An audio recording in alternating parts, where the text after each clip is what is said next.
Welcome in, One Nation, to another episode of the latest Buzz. I'm your host, TJ Wingert.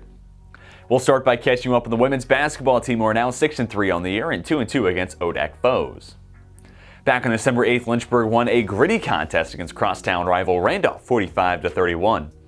And as the score might suggest, both teams' defenses came to play, with the Wildcats barely able to eclipse a 15% field goal percentage mark as a team. And overall, Lynchburg forced more than double the number of turnovers at 17 than Randolph had and made shots at 8. Not something you see very often. Fast forward 3 days, the Hornets played host to Roanoke in a rematch of last year's ODAC title game. This time around, however, the Maroons bested Lynchburg 69-58, and despite an 11-point differential in the final score, this game, I assure you, played much closer throughout the entire contest, which leads me to hope the two teams get to play once again once we reach the postseason.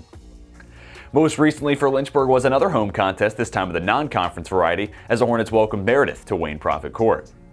From start to finish, this was a contest dominated by Lynchburg. Hornets opened the game on a 17-0 run en route to a 69-47 win over the Avenging Angels.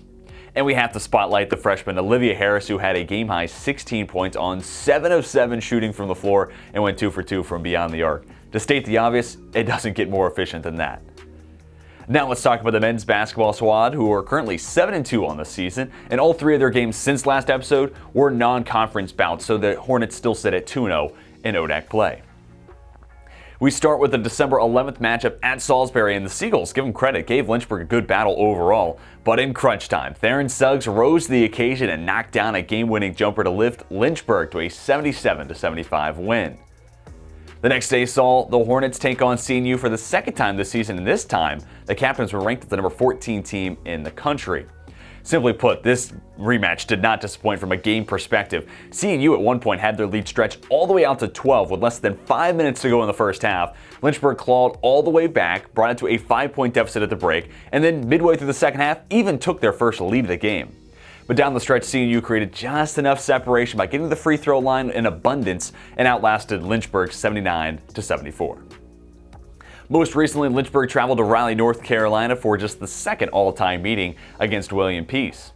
Headlined by a game-high 28 points, Theron Suggs got going early on with 19 poured in the first 8 minutes of the first half. Suggs, by the way, tapped ODAC Athlete of the Week for men's basketball. Sounds about right. T.C. Thacker, Dow Dunton, and Jordan Parham also reached double figures and helped the Hornets reach a 92-60 win over the Pacers. A few more things you might have missed. Jackie Lehrer collected her second All-American accolade in her career, courtesy of the National Field Hockey Coaches Association, so a big-time congratulations in order for Jackie. And we're also pumped up to see a new home for Lynchburg Equestrian, as the team came to a long-term agreement with Patrick Henry Family Services Farm, and now in June 2022, the team will move into their new home. Congratulations to Lynchburg Equestrian. And lastly, we want to wish everyone in and around One Nation a happy holiday season, as well as a very early Happy New Year's. Hopefully this time of year brings you everything you need it to be, and most importantly, hopefully you all get to enjoy it safely. That'll bring a close to this episode of The Latest Buzz. Be sure to head to lynchburgsports.com for more of the latest news, results, and stories revolving around Lynchburg athletics.